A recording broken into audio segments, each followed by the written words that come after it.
A paz do Senhor, sejam todos muito bem-vindos a mais um Resiliência Frente a Frente. E hoje a nossa convidada especial é a senhorita Gabriela Rossi.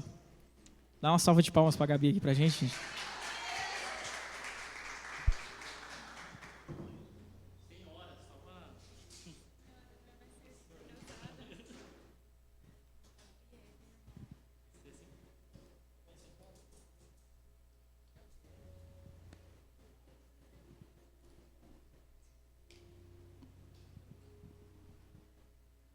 Fica à vontade, hein, Gabi? Estou muito à vontade. Tá muito à vontade? Vou pegar você no contra aqui hoje, hein? Vamos lá, Gabi. Tá muito nervosa?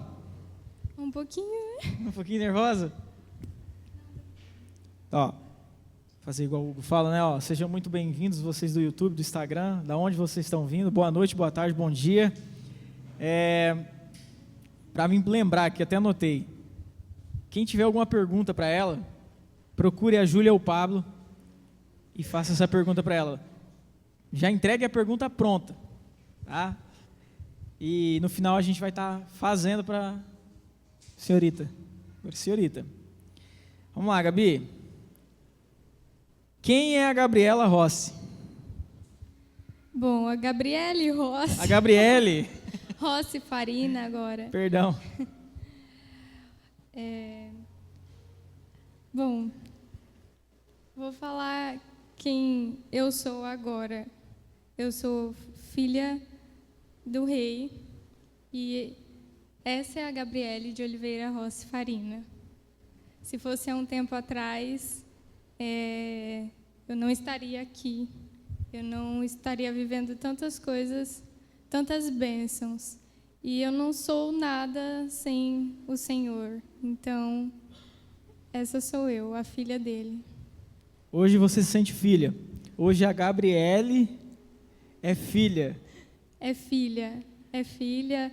E a gente estava até no chá das mulheres do Legendários. E lá foi ministrado uma palavra no louvor. E a moça, né, a irmã, falou que se sente filha amada. E é assim que eu me sinto, filha amada do Pai. E a minha vida, não tem como falar da minha vida, não tem como dar o meu testemunho sem mencionar o Senhor. Amém. É muito importante isso, né? Muitas vezes a gente esquece que nós somos filhos. E filhos amados. O culto passado, o pastor abordou o tema e a passagem do filho pródigo, né? E foi falado o tanto que ele relutou em voltar para casa. Ele relutou muito em voltar para casa porque ele esqueceu que ele era filho. E ele também se esqueceu que ele era amado, porque na passagem fala lá que o pai dele fala: esse é meu filho amado, né? E muitas vezes a gente tem esquecido que a gente é filho e esquecido que é amado, e a gente não tem se fortalecido nisso. Seguindo, Gabi, como você conheceu Jesus e como ele foi apresentado para você? Como foi o seu começo nisso? Onde foi que você virou essa chave? Bom, a minha história começou há 4 anos. Eu sou péssima com datas, mas eu estudava no Paraguai. Eu fiz medicina lá há 3 anos. No 3º ano entrou a pandemia e eu vim para cá passar um tempo na casa dos meus pais de novo. E foi onde tudo começou. Eu conheci Jesus, na verdade, ele me resgatou numa cama de hospital. Eu fiquei muito doente e foi lá onde Jesus me chamou. Foi lá onde a gente fala, aceitou Jesus, mas, na verdade, ele que nos aceitou, ele que me resgatou. Foi numa cama de hospital, com muita luta de uma enfermidade que eu tinha, que eu creio que Deus me curou, e foi a partir daí. Posso já engatar? Não sei se você vai Pode falar, mas eu já vou começar para todo mundo entender essa parte. Eu estudava no Paraguai e eu vim para cá, E eu não gostava muito de estar lá, porque o meu sonho era fazer medicina. Para quem não sabe, eu faço medicina na UFPR de Toledo. E era o meu sonho estar ali. Então, quando entrou a pandemia, para mim, para muitos, eu sei que, infelizmente, né, teve muita dor, muita perca, mas para mim foi um divisor de águas, foi quando Deus começou a falar comigo. E de lá para cá, Deus restaurou o meu namoro. Hoje eu já sou casada, mas foi onde tudo começou. Deus começou a agir na minha vida a partir do momento que Ele me trouxe por uma enfermidade para cá, reconciliou eu e o Arthur, e depois disso aconteceu várias coisas, e inclusive eu fiquei novamente doente. Então, para parar para pensar, a enfermidade sempre foi algo onde Jesus me chama e fala assim, vai passar por isso, mas tem um propósito.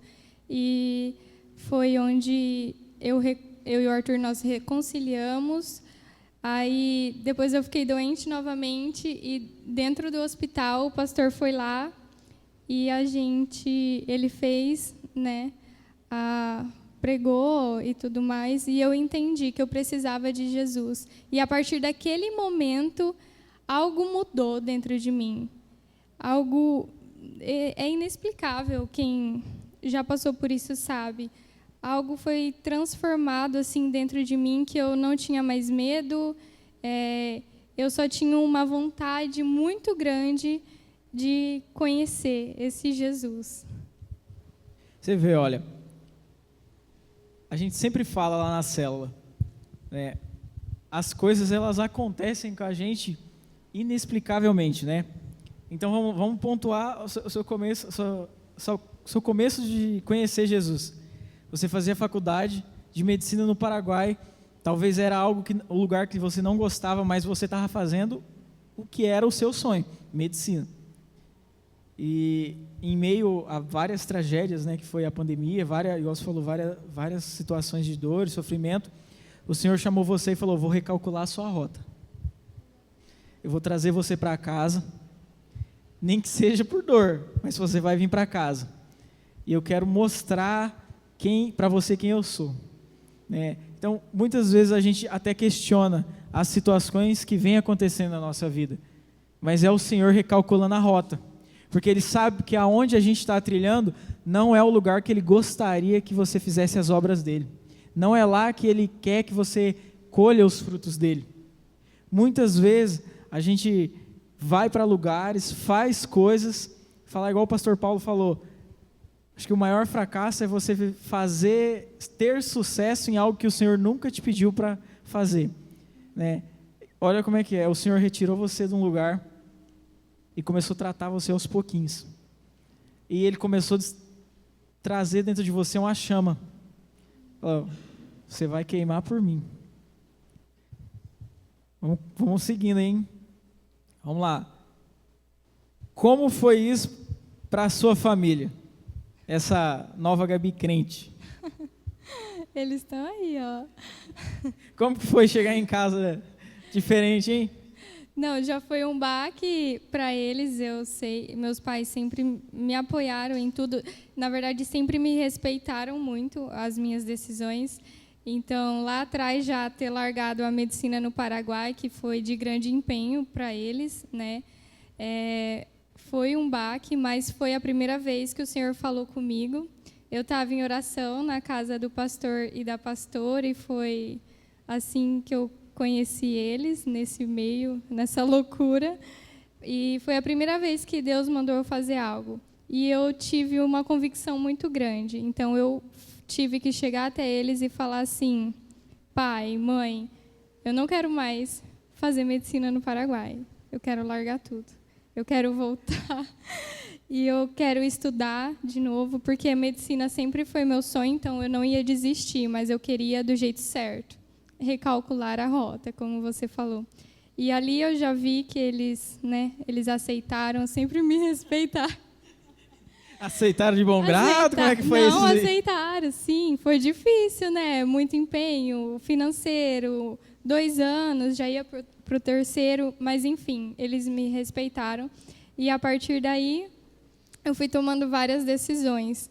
E logo em seguida, não sei quanto tempo demorou para eu me converter, mas eu lembro exatamente do dia, e era numa terça-feira, se eu não me engano, à noite.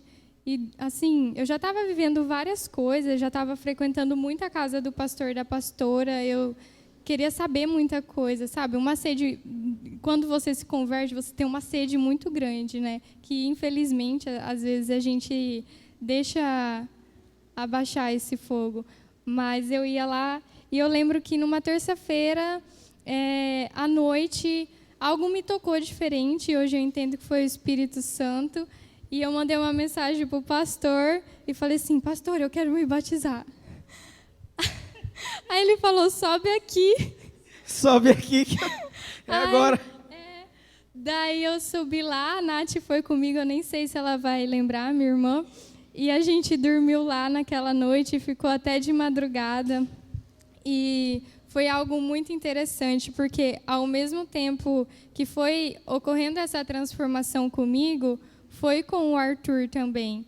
Eu lembro que a gente estava indo para Umuarama, e eu estava acompanhando ele num dia de serviço, né, que às vezes dava, eu ficava aqui, né, e a gente já tinha se reconciliado e tudo, e ele olhou para a minha cara e falou assim: eu acho que eu estou pensando em me batizar. Daí eu falei: esse menino tá meio doido. Esse menino tá doido. Ele, né? Mas quem conhecia o Arthur, né? Aí eu falei: tá, fiquei na minha. Aí eu senti essa vontade, eu não senti no mesmo momento que ele, né? Mas eu senti essa vontade também, e aquele dia foi surreal. Eu nunca mais senti uma coisa como aquela de tamanha, eu tinha muita certeza do que eu queria. E na sexta-feira a gente se batizou, e o Arthur batizou, nós se batizamos junto, e foi assim, ninguém esperava. Aí eu lembro que eu sentei lá fora, meu pai costuma sentar lá fora na cadeira e assistir a TVzinha dele toda noite. E aí eu cheguei lá perto deles, a mãe estava lá fora, todo mundo lá. Aí eu sentei, e eu sempre tive muita dificuldade de falar, né? Aí eu sentei e falei assim: então, eu tomei uma decisão. Aí eu olhei assim: olha, vocês sabem que eu estou, né, sempre em contato com o pastor, com a pastora, Deus já vem falando comigo a respeito da faculdade, de tudo, e eu quero me batizar. E foi assim, na lata. E como é que foi para eles isso, hein? Você foi a primeira a se batizar da sua família? Da minha família inteira, Como eu disse, eles me respeitam muito. Eles sabem que eu não sou tão imprudente e nem ajo tanto pela emoção. Nunca foi assim. Então, meu pai aceitou. Ele falou: se é o que você quer, amém. A minha mãe, ela já estava meio que frequentando, né, se aproximando mais. E era eles que eu tinha que contar. Eu entendo que, assim, até o momento que eu estava ali, debaixo das asas deles, então era eles a quem eu tinha que dar a notícia, a resposta e honrar, né? Então, eles tinham que ser os primeiros a saber. E eles me respeitaram, e foi a partir daí que começou. Depois veio minha mãe, aí veio minha irmã primeiro, depois minha mãe. Mas, em relação às críticas, a gente tem muito, né? Quem se converte e assim, eu não gosto de falar de religião, né? Mas quando você começa a seguir algo e as pessoas, elas têm um preconceito. Então eu fui muito, me apontaram muito, né? Até mesmo dentro da família, mas isso é de se esperar. Mas quando você é nova assim na fé, nada mais importa. Eu entendi naquela terça-feira à noite que nada mais importava. Era eu e Deus, era a minha salvação, era a minha comunhão com o Senhor. E um Senhor que eu nunca tinha sido apresentada. E aquilo foi incrível. E quando eu me recordo disso, eu acho incrível até hoje. Você vê, olha uma coisa que ela falou que eu nunca tinha parado para pensar. Não existe nada além de eu e o Senhor. A minha salvação com o Senhor. A minha comunhão com o Senhor. Não existe nada. As outras coisas só são as outras coisas. Eu também tive vários problemas quando tomei a decisão de me batizar. Mas assim, eu lembro que naquele dia, eu falei, eu vou me batizar o dia que tiver muito frio aqui em Nova Olímpia. E gente, não estava fazendo frio. E aquele dia fez frio, hein? E aquele dia teve que colocar o aquecedor na água da piscina para poder esquentar. E eu lembro que eu não estava nem aí com o frio. Eu não estava nem aí com a situação, com o que as pessoas iam achar. Eu só estava ansioso para aquilo acontecer logo. E ouvindo você falar isso, eu fiquei pensando agora aqui. Qual foi a última vez que vocês lembraram disso? Que só depende de você e Deus.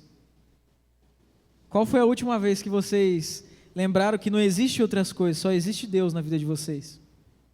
Para todas as respostas e soluções.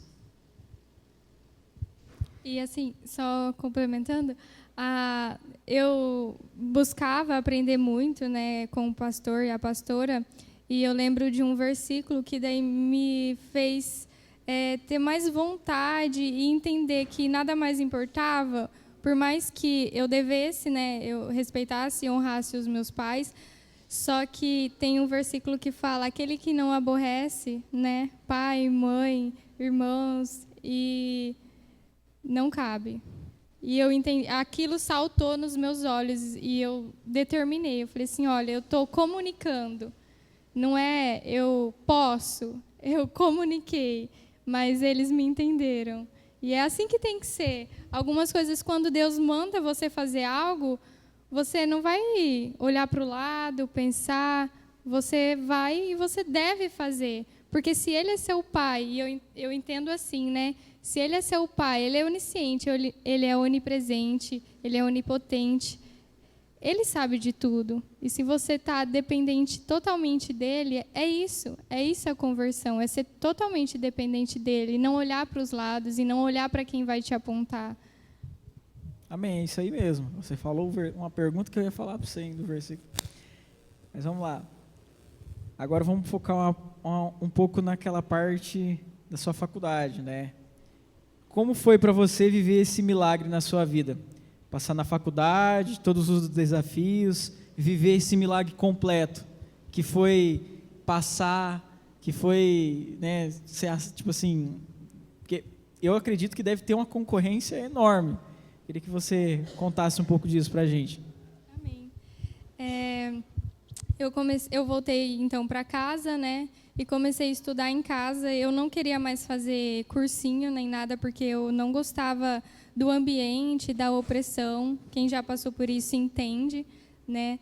Então eu decidi, e o Senhor, e sempre com muita oração, sempre com muito direcionamento espiritual, eu decidi estudar em casa sozinha, né? Então eu comecei assistindo aulas no YouTube, tudo gratuito. Eu não queria gastar mais, porque meus pais tinham acabado de gastar um monte comigo, né?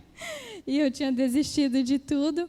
E eu fui assim, pegando um pouquinho em cada canto, me aprofundando.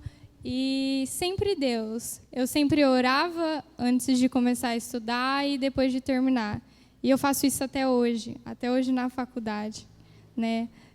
Às vezes eu paro um pouquinho, mas daí eu lembro, opa, eu saí disso daqui, eu tenho que permanecer nisso. Então eu sempre fazia assim.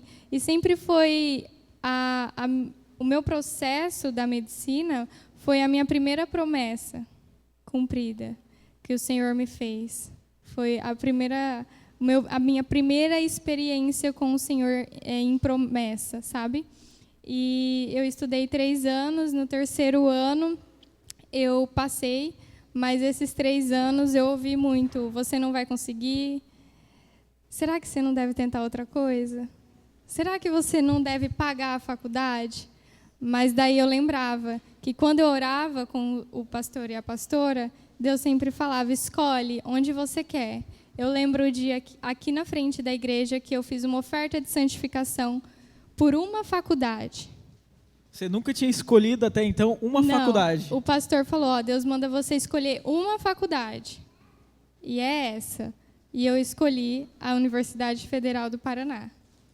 E eu lembro que eu fiz uma oferta de santificação e o pastor orou para esta faculdade. Tanto é que eu estudava para 3 e eu passei nessa faculdade. A mais concorrida, a mais difícil, que ninguém poderia acreditar. Durante a pandemia, ela era apenas uma fase, então se tornaria mais fácil, talvez, para alguns. E eu pensei nisso, eu falei, essa é a minha hora. Mas daí passou e voltou a ser 2 fases. Daí eu falei, nossa, agora, meu Deus, agora não vai. E foi. E é para mostrar que é Deus, não sou eu, né? E nessa trajetória, como eu disse, tem muita gente querendo travar os seus sonhos, travar as suas promessas. Mas daí a gente tem que lembrar que é uma promessa do Senhor. Por que você vai parar? É Ele quem vai fazer. As pessoas não entendem o que você está vivendo. As pessoas não entendem o que Deus prometeu a você. O que Deus falou com você. É só você e Deus. E eu apenas criei. Eu trazia isso, tem um versículo que fala para trazer a memória o que traz a esperança, né? E eu trazia sempre o que Deus havia me falado. Ele prometeu, Ele é fiel para cumprir. Deus não é homem para que minta, nem filho do homem para que se arrependa. Porventura diria Ele, não faria. Sabe, eu tenho muita dificuldade de gravar versículos, mas tem alguns assim que na caminhada foram essenciais. E eu me apegava totalmente na palavra. Totalmente. Você pegava o manual de instrução, a Bíblia, e falava, é isso aqui, ó. Toda vez que você tinha alguma dificuldade, alguém do mundo lançava alguma seta tentando tirar o seu foco. Era na palavra. E isso é muito interessante, é algo que eu falo até para os mais próximos e tento sempre me recordar que é uma oração muito poderosa quando você pega a própria palavra de Deus e você ora e declara em cima dela. Eu fiz muito isso, muito isso. E eu creio assim que Deus é maravilhoso, não tem como dar errado, sabe? E foi tudo perfeito, porque ao mesmo tempo que Ele me deu essa promessa, que Ele cumpriu essa promessa, Ele também foi fazendo infinitamente mais daquilo que eu pedia, daquilo que eu pensava. Ele me fez uma mulher, né, pastora? Não uma menininha. Ele transformou o meu relacionamento com o Arthur, né? Ele me deu um casamento que nem eu nem ele imaginava, com tantas bênçãos. E assim, é infinito o que Deus faz. É lindo. Amém. Amém. Olha, eu ia falar aqui, ó, na próxima pergunta, existe alguma passagem bíblica ou versículo que te motivou nos momentos mais difíceis? Mas você já explanou. Eu já falei, mas tem um específico que foi quando eu comecei, que eu entendi que era para eu voltar a estudar. Estava tendo culto aqui dia de quarta-feira, quando tinha ainda dia de quarta-feira, e num louvor, aquele... Cadê o pessoal do louvor? Aquele de lançar as redes. Quem mandou largar as redes, né? Então, isso me pegou muito. Quem mandou largar as redes? Quem mandou você parar? Volte para o mar alto e no lugar da tua vergonha, Deus vai te honrar. Ali era o lugar da minha vergonha, sabe? Desistir do meu sonho de estudar medicina no Brasil era o lugar da minha vergonha. Não passar no vestibular era o lugar da minha vergonha. E Deus me honrou, e me honrou 2 vezes mais, porque nesse mesmo tempo Ele fez muitas outras coisas. Ele me deu uma universidade que é muito renomada, que está perto de casa, né? É muito bom. E nesse dia desse louvor, Deus falou comigo, Josué 1:9, ser forte e corajoso, não temas, não desanimes, pois eu sou o teu Deus. E Josué capítulo 1, eu lia todo dia. Porque, assim, era o que eu precisava, sabe? Não te mandei eu ser forte, corajoso, não temas, não desanimes. E eu ficava repetindo aquilo ali, porque era só eu e eu. Eu precisava ser disciplinada, eu tinha um objetivo, eu não podia ouvir mais ninguém. quem me impulsionava, eu precisava estar perto, sabe? Eu precisava de um gás, isso é importante, mas a todo momento foi o Senhor e foi a palavra. Então, todas as vezes que você precisava de um renovo espiritual, você simplesmente lia o mesmo versículo e ali ele te enchia. Quantas vezes a gente tem deixado a nossa Bíblia aberta e a gente tem folhado ela atrás de novas palavras, sendo que a palavra do Senhor, ela sempre foi e sempre será a mesma. Que o renovo dele sempre vai ser o mesmo. Não existe, o novo de Deus. O novo de Deus existe há muitos anos. O novo de Deus está disponível na nossa Bíblia a todo tempo. O novo de Deus, a nossa resposta, a nossa pergunta, ela já está lá, ela está pronta para ser respondida. Mas existe uma seguinte questão: tem que confiar. Você tem que entregar aquilo. A Gabi, ela falou várias vezes sobre que ela santificava a oração dela nos próprios versículos. Ela entregava o dia dela, o começo do estudo dela, o terminar do estudo dela na mão do Senhor, né? Então, olha a dependência que a gente tem que ter com Deus. Quantas vezes a gente tem esquecido de ter a dependência do Senhor? Quantas vezes a gente tem esquecido de agradecer pelo que a gente estudou, pelo que a gente, comeu, viveu, passeou, e a gente muitas das vezes só passa no automático. A gente só passa. A gente não dá um glória a Deus. Eu falo assim, quando a gente foi comprar o carro, eu e a Andressa, a gente orava bastante para comprar o carro, porque era nosso primeiro bem, né? Vamos pôr assim. E, era eu e ela e Deus, não tinha o que fazer. E eu também ia muito na casa do pastor e a pastora, assim, pedir orientação, né? E eu lembro que também um dia o pastor, ele chegou e falou para mim: irmão, se você não escolher nem da onde que vai vir esse carro, da cidade que vai vir, você não vai achar, não vai desenrolar, não vai dar certo. E eu lembro que eu e a Andressa um dia, já meio chateado, né? Porque a gente vai ficando cansado, às vezes. Eu também fiz uma oferta de santificação. E ele pediu para escolher também. E da onde eu escolhi veio. Curiosamente. Só que tinha um problema. Eu queria de um outro estado, e era a pandemia. E existia muita burocracia para transferir, para fazer. E o senhor falou: você escolheu de lá? Então tudo certo. Vai aprovar, vocês vão conseguir o dinheiro. E eu consegui o dinheiro. E a gente conseguiu achar o carro. E aí entrou outra situação, não tinha ônibus para ir buscar o carro, porque as fronteiras estavam fechadas. O que o senhor fez? Eu vou colocar uma pessoa para levar o carro para você. E a gente imaginava um gasto enorme. E a gente, eu falo que parece que foi a viagem mais econômica da vida. Eu cheguei e perguntei quanto custou para um pastor trazer o carro para mim, que ele estava lá em Balneário na época. Ele falou: irmão, eu gastei R$150 para vir de lá até aqui. Eu falei: eu não acredito nisso.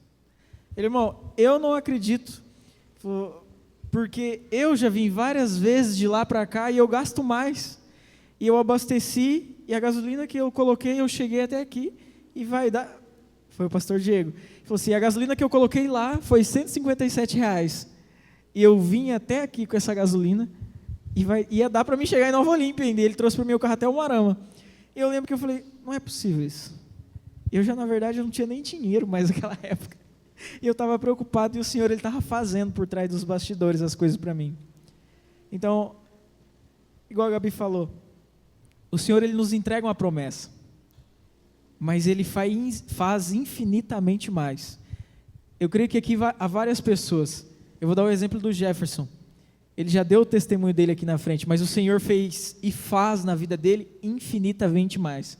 E o testemunho vivo dele até serve muito para mim. Eu sempre vejo isso e lembro dele.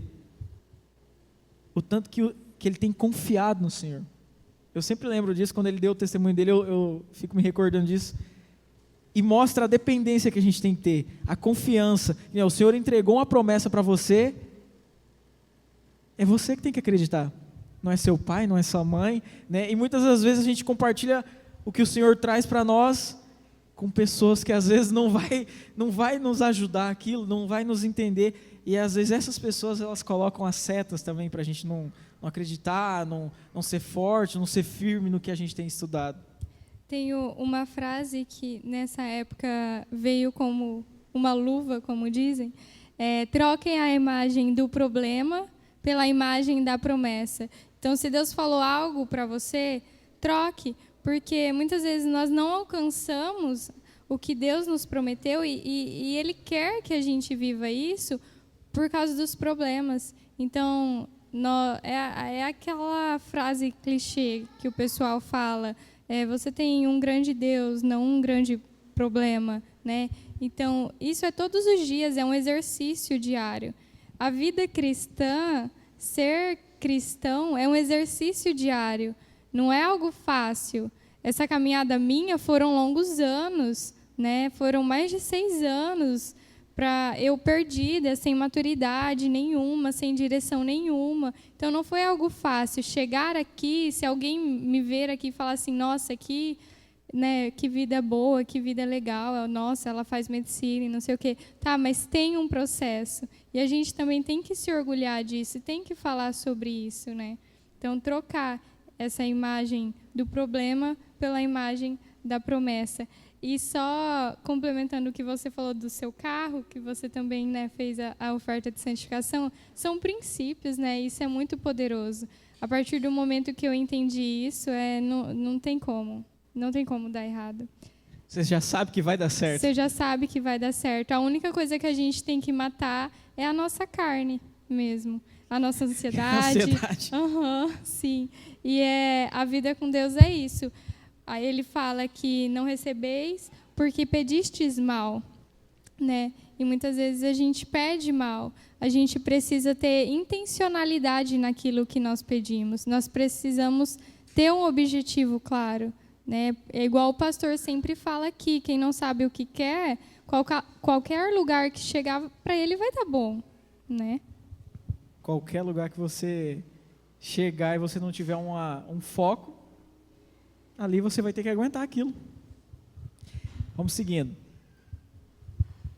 Você já enfrentou desafios na faculdade por causa da sua fé?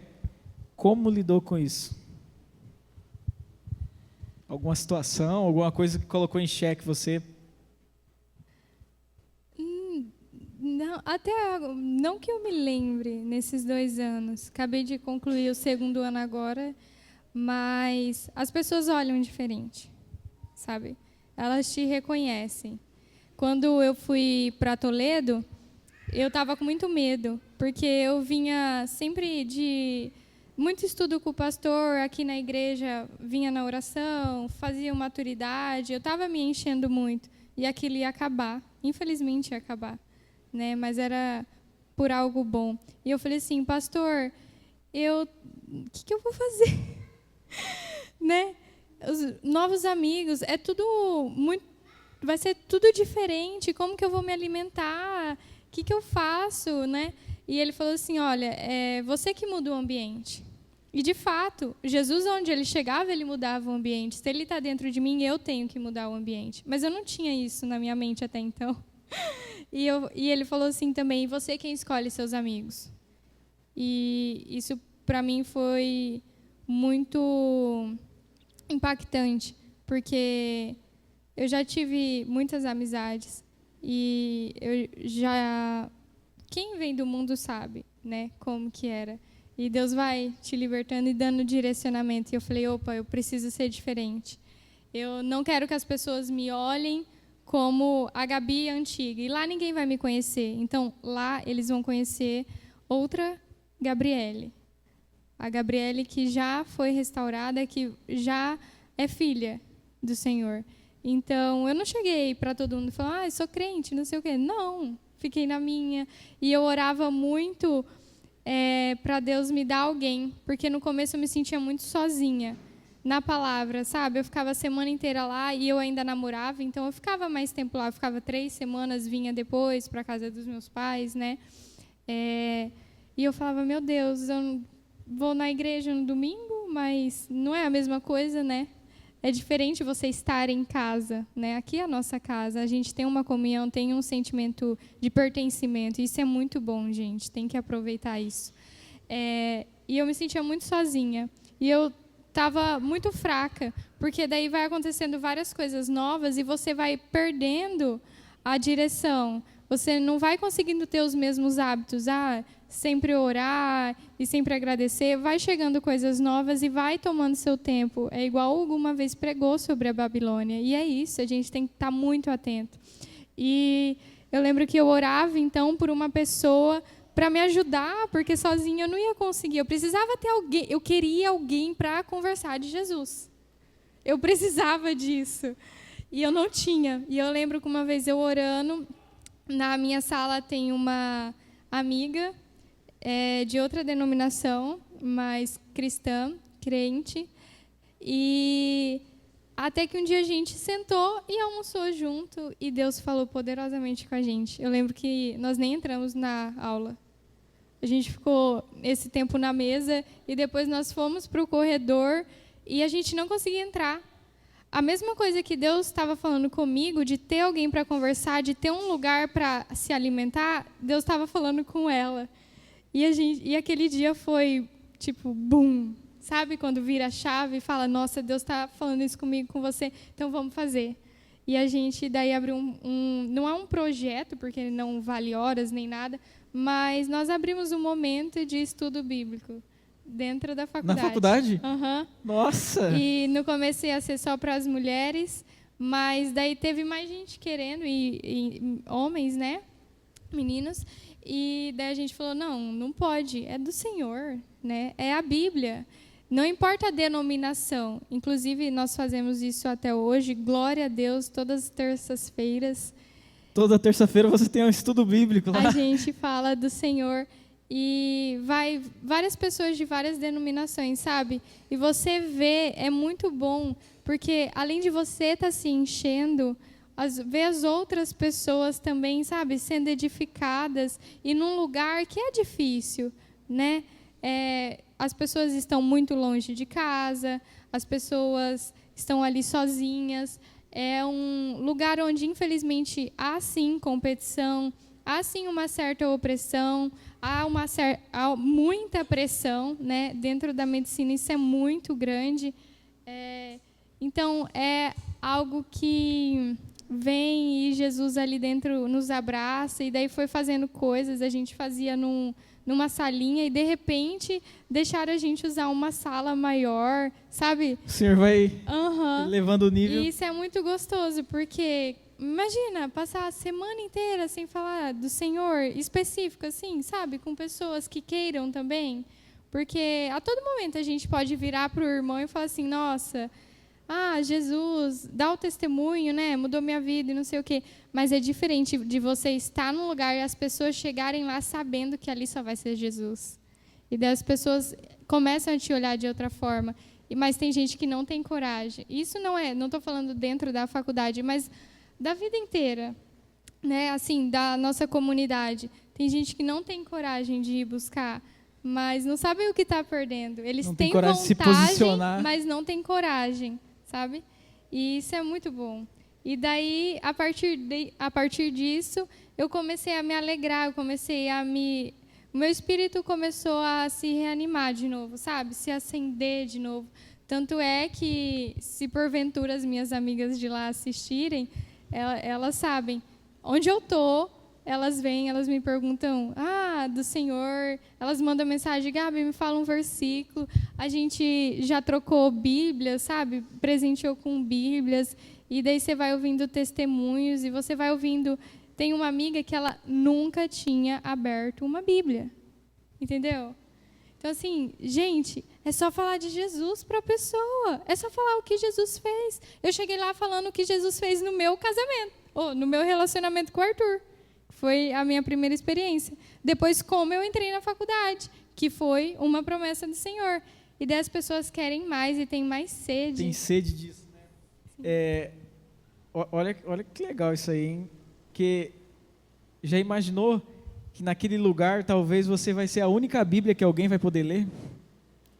né? Você vai ser o único, vai ser canal de Deus lá naquele lugar, porque, olha, gente, as faculdades de hoje em dia é muito complicado falar de Deus. É muito complicado você ter legalidade para, sei lá, expressar o amor do Senhor, expressar o que Ele faz nas nossas vidas.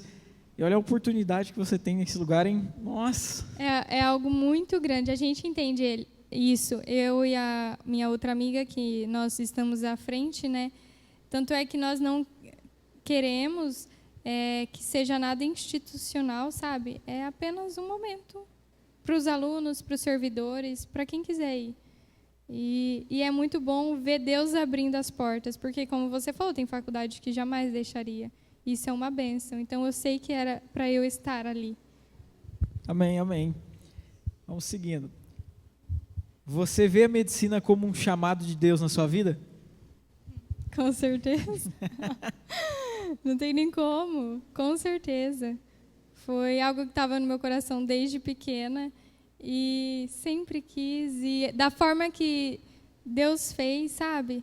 Eu demorei tanto para chegar ali, mas eu não tiraria nada. Eu viveria de novo. Porque cada passo, cada processo. Legal, legal. A pergunta, você vê a medicina como um chamado de Deus na sua vida? Como que vai ser a doutora Gabi? Né?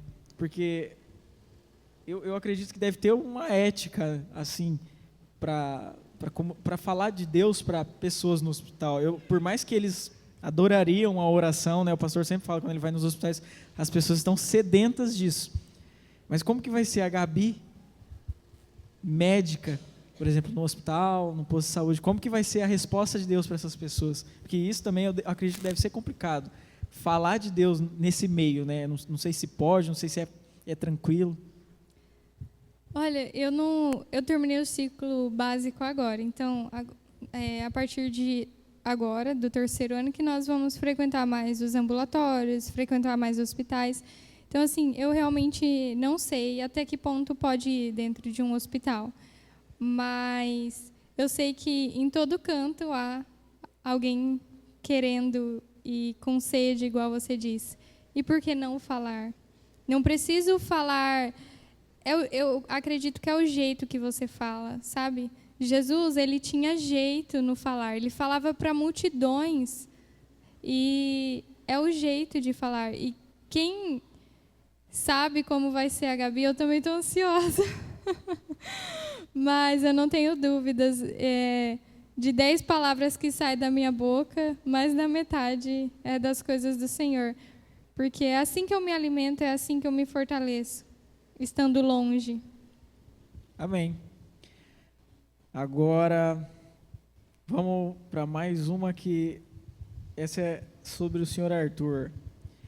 Como foi ver Deus agindo na sua casa, no casamento, após o Arthur participar do Legendários? Como que foi isso, hein?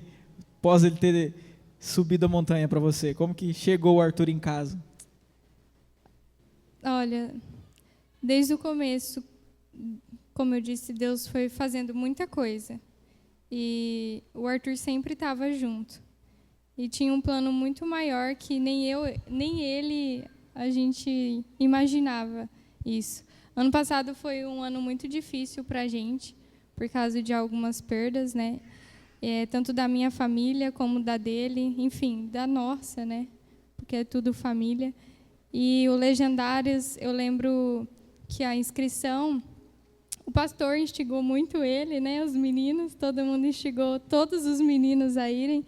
E quem conhece o Arthur sabe que ele é assim, então eu vou, só pelo desafio.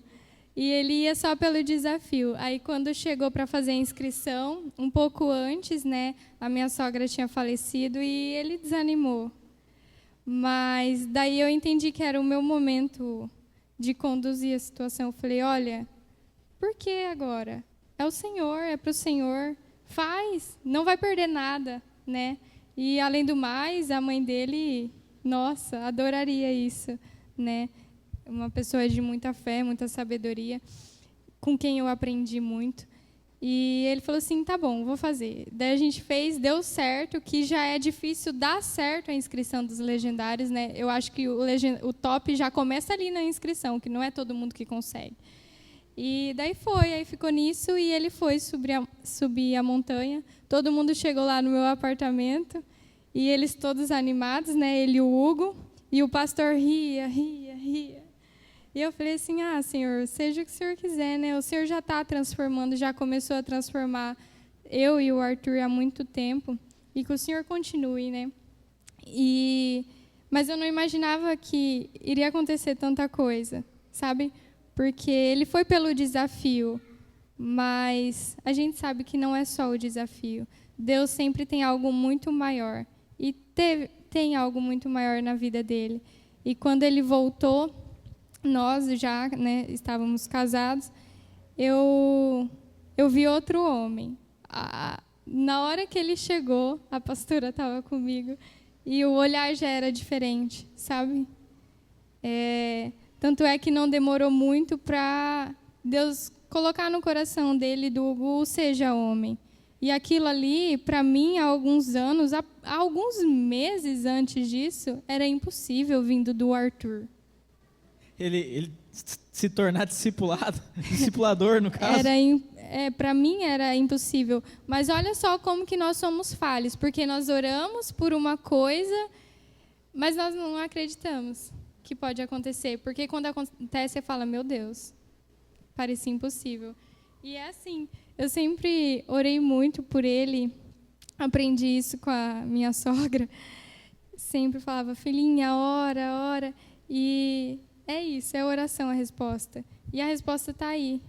Ele está lá novamente, a terceira vez que ele sobe, a primeira fazendo e agora a segunda vez servindo. Tanto é que no dia que ele chegou, eu falei para a Jennifer, eu falei, irmã, eu não vou comprar a camiseta do Legendários, porque eu acho que o Arthur nem vai querer voltar a servir. Né? Se ele não gostou, o Arthur não volta. O Arthur, ele é um homem assim, de palavra, ele tem posicionamento, sabe? E é uma coisa que eu admiro muito nele, eu amo isso nele. E daí, dentro do carro, eu voltando dirigindo, eu falei, e aí, gostou ele? Meu Deus, eu vou voltar a trabalhar. Eu falei, nossa, vou comprar a camiseta agora. Mas é magnífico o que Deus faz. Deus mudou muito a vida dele, trouxe a ele a essência do que é ser homem, de tudo que ele aprendeu, né, que ele vem de berço evangélico. O pai dele, o Farina, está aí e sabe de tudo isso. E só foi uma confirmação para Deus chamar ele, trazer ele à essência. E eu tenho muito orgulho disso, tenho muito orgulho dele. Chegou transformado. Chegou. Agora vamos para uma pergunta técnica, hein? Eu quero que você explique para a gente sobre jejum. Explica para nós como que é o jejum para o nosso corpo. Como que a gente pode fazer uma prática, de certa forma, segura para a gente aumentar a nossa fé com Deus. Fala para a gente como que é o jejum no nosso corpo, como que, sei lá, dá um esboço melhor para a gente sobre isso. Eu estudei um pouquinho sobre isso. E o jejum, eu vou separar. O jejum na medicina, ele é o jejum espiritual, você se abstém, né, de alguma comida, você nega aquilo ali. E na medicina, o jejum é você se abster, é você ficar esse tempo sem comer. Só que, fisiologicamente, ele gera um estresse. Então, é gerado um estresse fisiologicamente, e o nosso corpo, ele consome, então, primeiro glicose, aí depois, a hora que vai acabando, ele faz a glicogenólise, que é a quebra do glicogênio para ter mais glicose, para manter a gente de pé. A hora que essas fontes vão acabando, ele quebra a gordura, e daí da gordura... A gordura é a última. A gordura é a última. Aí da gordura, ele converte em corpos cetônicos, que é o que faz, o que vai mandar energia para o nosso sistema nervoso, todo o nosso corpo. Então, é nesse estado. Então, quando você chega nesse estado, esses corpos cetônicos, eles têm benefícios. Então, o jejum, por mais desse estresse fisiológico, que é quando a célula, a célula, ela se digere. Então, ela faz uma renovação, uma transformação, é uma limpeza. Esse processo chama autofagia. Ela se autocome, literalmente. Ela vai reciclando, sabe? Fazendo uma limpeza e transformando. E isso é muito benéfico. Isso melhora a cognição, isso reduz a inflamação, porque melhora a resistência à insulina, né? Você vai ter mais sensibilidade à insulina. Então, dentro da medicina, o jejum é algo bom, é algo excelente, né? Claro que é contraindicado, por exemplo, para quem está gestando, para quem é diabético, por causa de hipoglicemia, mas ele é muito bom. E lendo algumas coisas sobre jejum, eu fiquei pensando, é algo bom, né? E a gente sabe que também jejuar é uma prática bíblica. O que o Senhor está querendo falar com a gente, né? E quando você vai ver o jejum espiritual, eu fiz uma analogia. O jejum físico, natural, né, sem estar ligado a um propósito espiritual, ele gera um estresse fisiológico no nosso corpo. Lembrar que a gente é corpo, alma e espírito. Então, gera um estresse no nosso corpo. O jejum espiritual, ele vai gerar o estresse no nosso corpo, só que ele gera um estresse na alma. Então, não é um estresse fisiológico. Além do fisiológico, gera um estresse na alma. E quando o nosso corpo está se limpando, sabe, ele tem que olhar para si e falar, opa, onde eu vou encontrar energia? E da parte espiritual você vai trazer isso, estresse na alma. Você vai mortificar suas vontades, seus desejos, suas emoções. E daí vai sobrar o quê? Vai sobrar o espírito, que é o terceiro. E isso é muito legal, e eu estudando isso, eu encaixei, sabe, na minha cabeça, assim, Deus falou comigo, porque jamais ele mandaria praticar algo que seria ruim, né? Em tudo do Senhor há um propósito. E esse fato de gerar um estresse na alma, você começa a olhar para dentro de você, para o teu espírito, e daí você consegue, opa, eu dependo totalmente do Senhor.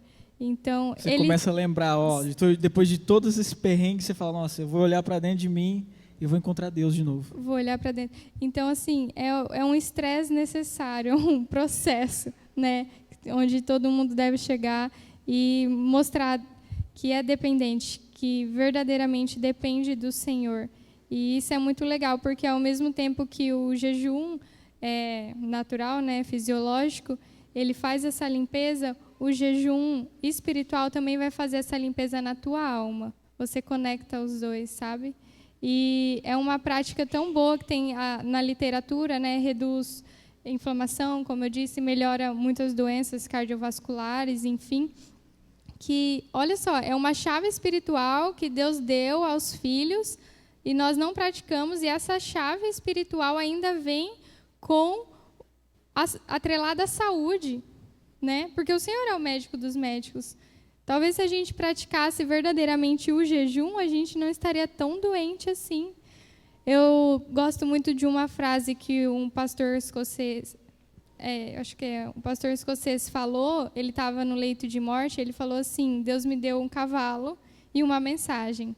Eu matei o cavalo e já não posso mais entregar a mensagem. Fazendo a analogia de que o cavalo era o corpo dele. Ele não cuidou do corpo e já não podia mais entregar a mensagem de Deus para as pessoas. E assim é nós, sabe? Deus sempre vai colocar algo, um princípio em nós, que por trás vai ter muitas outras coisas. E eu vi isso no jejum, né?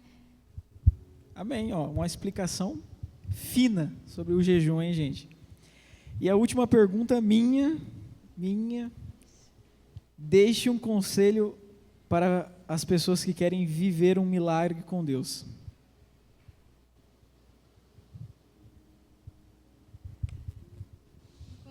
Tá. Esse Wagner. Ai, não tem como. Tudo é vencido na oração. É de joelho, é dentro do seu quarto, é só você. É orar. Não tem como. Não tem outro caminho. E é aceitar o tempo do Senhor. Reconhecer que você vai orar, vai pedir, vai clamar aquilo, mas se não for no tempo de Deus, não vai acontecer. E aí é onde às vezes estão as nossas frustrações, né? E o meu conselho, além disso, é alegre-se no Senhor. Porque você precisa orar, você precisa estar ali, esse momento, mas a tua alegria vem do Senhor. O Arthur me falou algo nesse tempo que eu estudava para o vestibular que mudou totalmente a minha visão e foi a partir daí que começou a ficar mais leve ainda. Ele olhou para mim, eu estava reclamando, falando que estava pesado, eu estudava das 8 até as 6 da tarde, sozinha, dentro de um quarto, era todo dia isso, só dependia de mim. E ele falou assim, você tem que gostar do processo. Se fosse hoje, ele ia falar, desfrute do caminho, por causa dos legendários. E ele falou assim, você tem que gostar do processo, porque você não vai ser feliz só a hora que você conseguir essa promessa, esse objetivo, né? E eu falei, sim, é verdade. E daí eu comecei a buscar no Senhor. Senhor, a minha alegria ela tem que vir do Senhor. Tanto é que quem olha para mim, eu estou rindo. E ano passado, como eu disse, foi um momento de tanta dor, sabe? Tanta dor de perder pessoas tão especiais, só que eu nunca senti um amor tão grande de Deus em meio ao luto. Foi absurdo, eu não consigo nem explicar. E é isso, o meu conselho é a oração e se alegrar no Senhor. Por mais que às vezes ele esteja recalculando a rota, se alegre na situação e no Senhor. E te espremendo para virar um azeite. Que foi essa palavra que eu recebi. Eu já não aguentava mais estudar. E o Senhor falou assim, não chegou a tua hora. E falou através da vida da Araceli Farina. Ela olhou para minha cara, ela estava lá na casa do pastor entregando algo para ele. E ela olhou para mim e falou assim, não chegou a tua hora. O Senhor vai te espremer para sair um azeite. Amém. Teve alguma pergunta?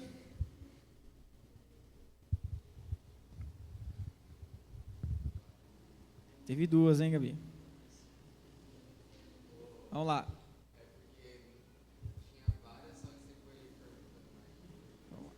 Vamos lá, então. Deus deu a primeira promessa. Tem alguma outra promessa que você espera muito de Deus? Olha, o que eu mais esperava era na vida do Arthur, que já está sendo cumprido. Amém. Agora, o que vir, eu sei que é do Senhor, sabe?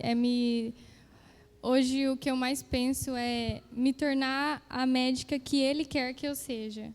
Esse é o que mais vem ao meu... Quando não é preocupação, mas... seria o que eu mais penso, sabe? Me tornar a médica que Ele quer que eu seja, para onde Ele quer que eu vá. Entendi. Segunda, vejo em você muita mansidão. Você sempre foi assim ou foi depois da sua conversão? Não sei, responde, mãe.